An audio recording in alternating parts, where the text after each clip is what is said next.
नहमदहु व नुसल्ली अला रसूलिहिल करीम अम्मा बाद फ़अऊज़ु बिल्लाहि मिनश्शैतानिर रजीम बिस्मिल्लाहिर रहमानिर रहीम। पारो नंबर आहे 9 सूरतुल आराफ़ ऐं आयत नंबर आहे 127 खां वठी 141 ताईं। तर्जुमो बिस्मिल्लाहिर रहमानिर रहीम। वक़ालल मलउ ऐं चयो सरदारनि मिन क़ौमि फ़िरऔन जी क़ौम मां अतज़रु छा तूं छॾे ॾीं थो मूसा व क़ौमहू मूसा ऐं उन जी क़ौम खे लियुफ़्सिदू ताकी उहे फ़साद कनि फ़िल अर्दी ज़मीन में वयज़रक ऐं उहे छॾे ॾियनि तोखे व आलिहतक ऐं तुंहिंजे माबूदनि खे। क़ाल चयो कंहिं चयो फ़िरऔन सनुक़त्तिलु अनक़रीब असीं क़त्ल कंदासीं अबनाअहुम इन्हनि जे पुटनि खे व नस्तहयी ऐं असीं ज़िंदा छॾे ॾींदासीं या ज़िंदा रहण ॾींदासीं निसाअहुम इन्हनि जी औरतुनि खे व इन्ना ऐं यकीनन असीं फ़ौक़हुम मथां इन्हनि जे क़ाहिरून ग़ालिब आहियूं या वधीक ताक़त रखूं था। इन्हनि जे मथां असीं वधीक ताक़त रखूं था या इन्हनि जे मथां असीं ग़ालिब आहियूं। क़ाल चवणु लॻो मूसा चयो ली क़ौमिही पंहिंजी क़ौम खे इस्तईनू मदद तलब करियो बिल्लाही अल्लाह ताला खां वसबिरू ऐं सबर करियो इन्नल अर्द बेशक ज़मीन जी लिल्लाही अल्लाह ताला ही जी आहे यूरिथुहा हू वारिस ठाहींदो उन जो मन यशाउ जंहिंखे हू चाहींदो मिन इबादिही पंहिंजे बंदनि मां वल आक़िबतु ऐं अंजाम यानी सुठो अंजाम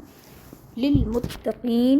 परहेज़गारनि या अल्लाह खां ॾिजण वारनि जे लाइ ही आहे।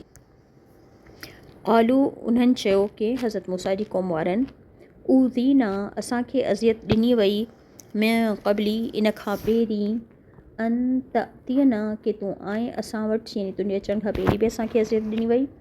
व मिन बादी ऐं उन खां पोइ बि मां जितना कि तूं आएं असां वटि यानी तुंहिंजे अचण खां पहिरीं तोखां पहिरीं ऐं तुंहिंजे अचण खां पोइ बि असांखे तकलीफ़ ई ॾिनी वई। क़ाल हज़रत मूसा उन्हनि खे चयो असां उमीद रब्बुकुम रब तव्हांजो ऐं युहलिक के उहो हलाक करे छॾे अदुवकुम तव्हांजे दुश्मननि खे वयस्तख़लिफ़कुम ऐं हू जानशीन ठाहींदो तव्हांखे फ़िल अर्दी ज़मीन जो फ़यंज़ुरु पोइ हू ॾिसंदो कैफ़ कहिड़ी तरह तामलून तव्हीं अमल करियो था। वलक़द ऐं बिलाशुबा यकीनन अख़ज़ना असां पकड़ियो आल फ़िरऔन आल फ़िरऔन खे बिस्सिनीन कहत सालिन जे कई सालनि सां व नक़्सिन ऐं असां कमी कई मिनत समराती उन्हनि जे यानी रिस्क यानी फलनि वग़ैरह मां मेवाजात मां फलनि मां यानी हर तरह जो जेको उन्हनि खे समर मिलंदो हो लअल्लहुम ताके उहे यज़क्करून नसीहत हासिल कनि। फ़इज़ा जाअतहुमुल हसनतु पोइ जॾहिं बि पहुती उन्हनि खे या आई उन्हनि वटि का भलाई या पुछंदी उन्हनि खे का भलाई क़ालू लना हादिही चवंदा हुआ त इहा त आहे असांजे लाइ व इन ऐं इहो त जॾहिं तुसिबहुम पहुचंदी ही उन्हनि खे सय्यअतुन यतय्यरू का बुराई त उन जी नहुसत चवंदा हुआ बि मूसा हज़रत मूसा सां आहे यानी इहा असांखे मूसा जे करे आहे वमम माहू ऐं जेके उन सां गॾु आहिनि यानी हज़रत मूसा ऐं उन्हनि जी साथियुनि सां उनखे मनसूब कंदा हुआ जेका बुराई उन्हनि खे पुछंदी हुई त इहा इन्हनि जी नहुसत जे करे आहे। अला ख़बरदार इन्नमा बेशक ताइरुहुम नहुसत उन्हनि जी इंदल्लाही अल्लाह ताला ही वटि आहे वलाकिन ऐं लेकिन अक्सरुहुम अक्सरियत उन्हनि जी ला यालमून नथी ॼाणे। वक़ालू ऐं चवणु लॻा महमा तअतिना इहे बनी इसराइल खे चयो फ़िरौन जी क़ौम चवणु लॻा महमा जेको कुझु बि तअतिना तूं आणींदे असां वटि बि जंहिंसां मिन आयतिन निशानिन मां यानी का बि निशानी कंहिं बि क़िस्म जी तूं असां वटि आणींदे लितसहरना के ताकी तूं सेर ज़िदा करीं या जादू करीं असांजे मथां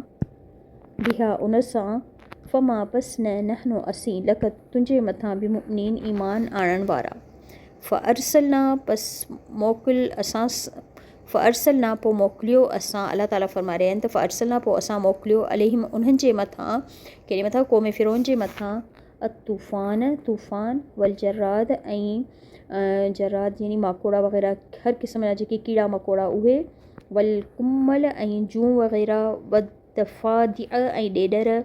वदम ऐं खून, आयातिम मुफ़स्सलातिन निशानियूं खुलियल खुलियल वाज़े, यानी हर तरह जा कीड़ा मकोड़ा, जुन जूं क़िस्मूं ऐं ॾेडर ऐं रत,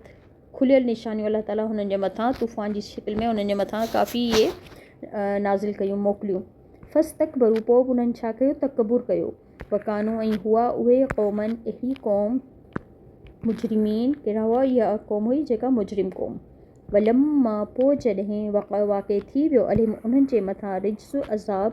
क़ालू जॾहिं इहो अज़ाब अची वेंदो हो त क़ालू चवणु लॻा, या मूसा ए मूसा उद लना दुआ कर असांजे लाइ, रबक पंहिंजे रब खां, बिमा आहिद बवजा उन वादे जे, इंदक जेको उनजो तोसां आहे, लइन अलबत्ता अगरि कशफ़्त तो तूं दूर करे छॾींदे, अन रिज्स असांखां हिन अज़ाब, यानी अगरि तूं असांखे इहो अज़ाब हटाए छॾींदे, लनुमिनन अलबत्ता सी ज़रूरु ईमान आणींदासीं, लक तुंहिंजे मथां या तो ते, वलनुरसिलन ऐं असीं ज़रूरु मोकिलींदासीं, माअक तोसां गॾु बनी इसराईल खे, फलम्मा पोइ जॾहिं कशफ़ना असां दूर कयो, अनहुम उन्हनि जे मथां रिज्स अज़ाब खे, यानी अलाह ताला फरमाइनि पोइ जॾहिं असीं हटाए छॾींदा हुआसीं उन्हनि जे मथां अज़ाब, इला अजलिन हिकिड़े वक़्त ताईं, हिकिड़ी मुद्दत ताईं, यानी जेको वक़्तु हूंदो मुक़ररु, हुम तॾहिं उहे छा कंदा हुआ, उहे हुम बालिग़ूहु अजलिन हुम बालिग़ूहु, उन वक़्त ताईं जेको वक़्तु, यानी उहे पहुचण वारा हूंदा हुआ उन वक़्त ताईं जेके अज़ाब जे, इदा हुम तॾहिं उहे या कुफ़ून पंहिंजे अहद खे तोड़े छॾींदा हुआ, फिरी वेंदा हुआ भले वादे खां। फ़न तक़मना पोइ इंतकाम वरितो असां मिनहुम उन्हनि खां, अग़रक़नाहुम असां ग़र्क़ करे छॾियो उन्हनि खे, फिल यमी समुंड में, बि अनहुम बवजा उनजे त बेशक उहे उन्हनि कज़बू झुटलायो, इनकार कयो, बि आयातिना असांजे निशानिन खे, आयात खे, वकानू ऐं हुआ उहे अनहा उन्हनि खां, ग़ाफ़िलीन ग़फ़लत में पिया। व औरथनल क़ौमल लदीन ऐं वारिस ठाहियो असां उन्हनि माण्हुनि खे जेके कानू हुआ, युस्तदअफ़ून कमज़ोर सम्झा वेंदा हुआ, या ज़ईफ़ हुआ, कमज़ोर हुआ, मशारिकल अर्दी मशरिक़ ज़मीन जे मशरिक़ में, व मग़ारिबिहा ऐं उन जे मग़रिब में, यानी उत्तर ऐं ओभर में, अल्लती उहा जेका बारकना असां बरकत रखी फ़िया उन में, वतम तई पूरी थी, कलिमतो ॻाल्हि रबिक तव्हांजे रब जी, अल हुस्ना भलाई वारी, अला बनी इसराईल बनी इसराईल जे मथां, या बनी इसराईल जे लाइ अलाह जो वादो पूरो थियो, बिमा सबरू बवजा उन्हनि जे सबर जे, वदमरना ऐं तबाह बर्बाद करे छॾियो असां, मां जेको कान हुआ उहे, केरु फ़िरौन वारा, यसनऊ ठाहींदा, फ़िरौन व ऐं क़ौमुहु ऐं उन जी क़ौम, वमा ऐं जेको कुझु कानू हुआ उहे, यारिशुन बुलंद कंदा, वजावसना ऐं पार करायो असां बि बनी इसराईल खे, ऐं पार कराए छॾियो असां बनी इसराईल खे, अलबहर समुंड, फ़अतो पोइ उहे लंघिया, अला क़ौमी यकुफ़ून मथां अहिड़ी क़ौम जे उन्हनि जो गुज़र थियो जेके मुजाविर ठही वेठा हुआ, अला असनामिन बुतनि जे मथां, यानी बुतनि जी पूॼा करे रहिया हुआ, लहम जेके उन्हनि जे लाइ हुआ, क़ालू त हज़रत मूसा जी जेका क़ौम हुई बनी इसराईल चवणु लॻी, या मूसा ए मूसा इजअल ठाहे, लना असांजे लाइ, इलाहन माबूद कमा जहिड़ो, लहुम इन्हनि जे लाइ माबूद आहे। क़ाल हज़रत मूसा चयो, इन्नकुम यकीनन बेशक तव्हीं त क़ौमुन अहिड़ी क़ौम आहियो त झलून जेका जहालत बरते थी, इन बेशक हा उलाई ही जेको कुझु आहे, मुतबरुम माहुम बर्बादु थियण वारो आहे, जंहिंमें उहे फ़ीही आहिनि, जंहिंमें मां जेको कुझु हुम उहे फ़ीह जंहिंमें, यानी जेको करे रहिया आहिनि बुतनि जी पूॼा, इहो सभु चाहे ख़तमु थियण वारो आहे, बर्बादु थियण वारो आहे, व बातिलुन ऐं बातिल आहे, मां जेको कानू आहिनि इहे या मलून अमल करे रहिया आहिनि। क़ाल चवणु लॻो, हज़रत मूसा चयो, अच्छा ग़ैरल्लाही सिवाइ अल्लाह खां, अबग़ीकुम आऊं तलाश करियां, इलाहन को माबूद, वहुअ जॾहिं त हुन फ़द्दलकुम फ़ज़ीलत ॾिनी तव्हांखे, अलल आलमीन तमामु जहाननि ते, व ऐं जॾहिं अंजईनाकुम निजात ॾिनी असां तव्हांखे, मिन आल फ़िरऔन आले फ़िरऔन खां यसुमूनकुम जेके ॾींदा हुआ तव्हांखे सू अल अज़ाबी बुरो अज़ाब युक़तिलून हू क़तल कंदा हुआ या मारे छॾींदा हुआ अबनाअकुम तव्हांजे पुटनि खे वयस्तहयून ऐं ज़िंदा रहण ॾींदा हुआ निसाकुम तव्हांजी औरतुनि खे वफ़ी ज़ालिकुम ऐं इन में हुई बलाउन वॾी आज़माइश में रबिकुम तव्हांजे रब जी तरफ़ां अज़ीम तमामु वॾी सुब्हानक अल्लाहुम्मा व बिहम्दिक अशहदु अन ला इलाहा इल्ला अंत अस्तग़फिरुक व अतूबु इलैक। अस्सलामु अलैकुम व रहमतुल्लाहि व बरकातहू।